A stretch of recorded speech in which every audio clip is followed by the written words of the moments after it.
Well, good afternoon.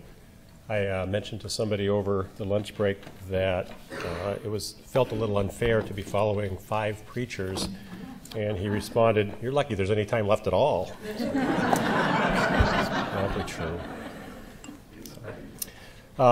I wanted to as the editor of a print magazine, to commend and maybe encourage Tony Lee to say a little more about the importance of old media. So, Tony, let's come back to that theme. There you go. So, I also wanted a couple quick meta comments, even though my clock is running here. I'll be brief. One, I just wanted to kind of note the beautiful backdrop here that Liz made as part of the media work. I think it's a work of art, and she promised me that the 3 monkeys had nothing to do, as no comment whatsoever upon our presentation. So I take her at her word. Yeah, thanks a lot for that.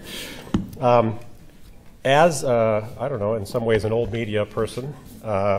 This is the first time I've ever tried to give a talk with the iPad, so I brought paper as backup because I still believe in paper. So, the question that I sought to address in my paper was looking at how we think of the church itself and how that relates to the use of social media.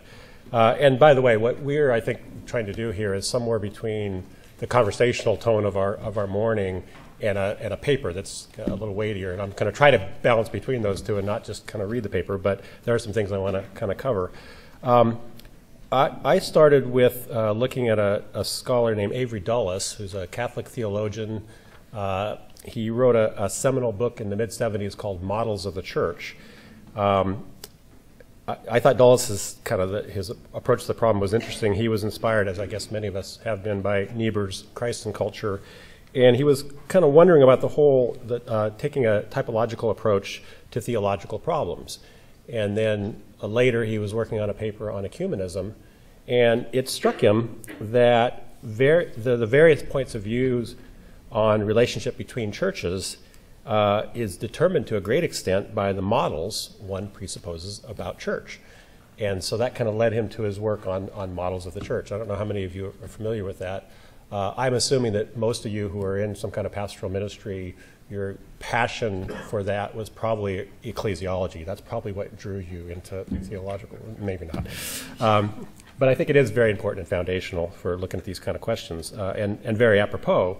What I was trying to look at is how, using the case studies as kind of our fodder, fully cognizant of the fact that the plural of anecdote is not data. Nonetheless, there's some very interesting kind of stories that we've been hearing. And asking the question is, how does that match up? What's the relationship between the way churches and congregations and church institutions use new media? How does that relate to our ecclesial assumptions and the way we think of church? Do they match? Are there connections? Are there antitheses? Are there conflicts? So what I did simply was took Dulles' models, and he had a number of different models, and he was very clear that these are not paradigms or singular kind of things. They're different ways of understanding the church. They're attributes of the church that help us to understand the broad. No one single model summarizes the church. No denomination or branch of the church falls completely into one single model. So I looked at a number of his models. The 4 I used to look as a type for our case studies were the church as institution, the church as communion, mystical communion, the church as herald, the proclamation function of the church, and the church as servant.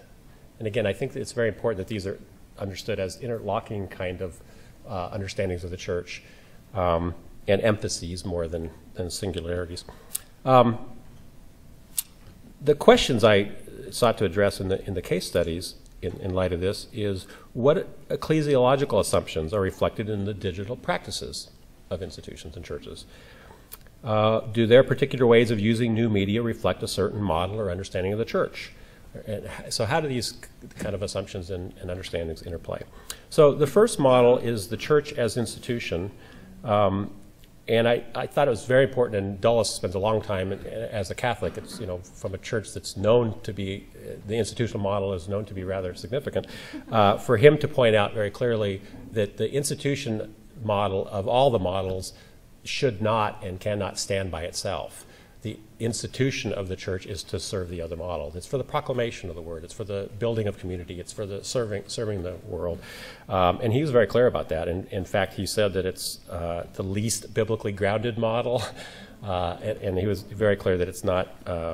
He made very clear distinction between the church as institution and institutionalization, which is an over-exaggerated view, and not to necessarily. Well, I think it's important to distinguish. When I talked about the Pope's use of Twitter, the Vatican is not the Catholic Church. The institution is not the church.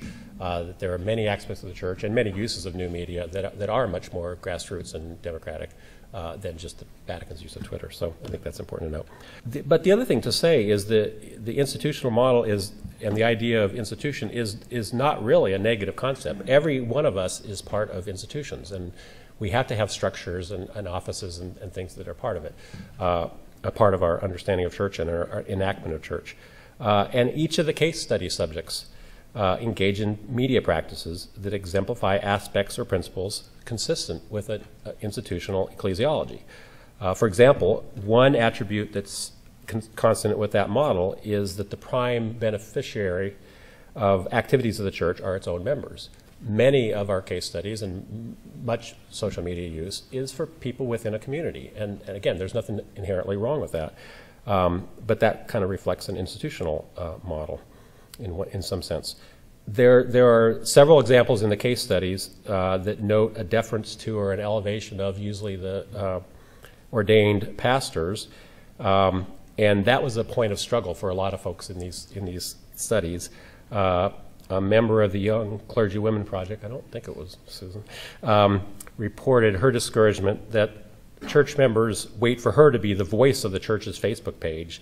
They want her to behave in a more institutional manner, and she's trying to empower and encourage people in her congregation, and people want her to be the singular voice. So I think a lot of pastors struggle with that kind of tension. It's not unusual, I don't think, and case study subjects reported, for congregants to have a more institutional understanding of church than do their pastor. Verity noted in her case study, when an institution engages Facebook or Twitter, it often falls back on patterns of such institutional speak using recognized authorities to vet the message. So it's an easy assumption to fall back into that kind of pattern. Can I stop and read whatever somebody just tweeted about this? This would be. I was thinking earlier, by the way, I don't know how many of you are following the comments that people are making. It would be a very interesting thing if we could see them all. I was imagining if we could hear all the voices of people, chiming in, because it's an interesting conversation that's happening in this room. It's not just a one-person talking thing. The other side of the institutional question. Let me check the time here. I'm going to have to move on, or we're going to have two models of the church talked about. But the other part is there's a lot of examples in the case studies of kind of an anti-institutional bent among folks. And we heard a little reference to that earlier, and I won't go into the examples. And I think that in the postmodern era, and it's particularly in the internet age, those challenges to assumptions of the institutional and especially hierarchical authority are going to be part and parcel of how we do church from now on. The second model that I wanted to hold up was the church as community, and this is different than a sociological understanding that for Dulles and in church circles we're talking about mystical communion. So it's a sacred community, and I won't go into those distinctions at this point, but that's an important difference. Now, this model obviously feels like a more organic or natural fit with the use of social media. Social media is inherently a community building kind of aspect. It's sort of structured as a non-hierarchical conversation, and that fits very well with the model of the church as community. And all of our case study subjects use social media as a means of community building, and that's, again, not real surprising. The third model is the church as herald, where the emphasis is on the primary function of the church as the proclaimer of the word. And again, there's varying approaches to that emphases, but all churches carry that as part of their mission, is the proclamation of the word. And again, the way that word is proclaimed can be very dialogical. And we have liberation theology motifs that I think Tony Lee talks about in the paper on the Community of Hope, that there's an assumption of a conversation, or Nadia's crowdsourcing of kind of being in dialogue with members of the congregation. But there's still a centrality of telling the story, the narrative of the gospel. In Nadia's study, she's quoted as saying, and she can correct us if it's not correct, faithfully communicating the gospel is at stake. How do we tell our old story in new ways that draw in new generations without abandoning our tradition? And so that tension and the elements that are contained within that, I think, are echoed in all the cases. The last one I'm going to talk about right now is the church as servant. This one, I think, is a very important one. I would note that I think Eugene was kidding when he said I called his use, or his church's use, of social media narcissistic, because that's the opposite of what I really found at Quest Church. He did mention, I think, One Day's Wages at the end, which is a predominantly online ministry that Eugene has set up, which is about charitable work and development around the world. And much of the use of social media is for the benefit of others. It's really about building community within congregation circles, but also in the broader world. And again, that's echoed in different ways in all the case studies, where the church's relationship and responsibility for all of humanity is central to the way social media is used. So I think I'll kind of conclude with the same thing I said in the quick comment, which is, at heart, the essential questions for the church remain unaltered, even as they're interpreted and mediated through new media. The questions are still, how are we as disciples of Christ to love God and love our neighbors? How are we to serve the poor and the marginalized, to build the community of believers, to strengthen our bonds as church, and to proclaim the gospel in our time? It's likely that digital media will be a growing part of the way the church seeks to answer those questions in the days to come.